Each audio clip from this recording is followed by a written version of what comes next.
Ito yung malaking katanungan dito sa amin dito, guys. Kung saan galing yung mga bangus dito. Dito sa amin natutuyo dati ito, guys. Malapit ito sa tabing dagat. Puro buhangin naman yung nasa paligid natin yan. Buhangin yan.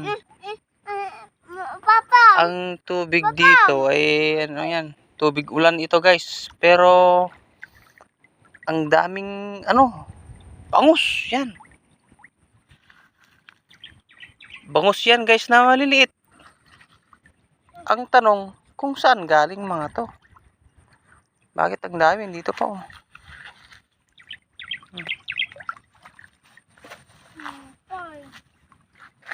Try natin manghuli.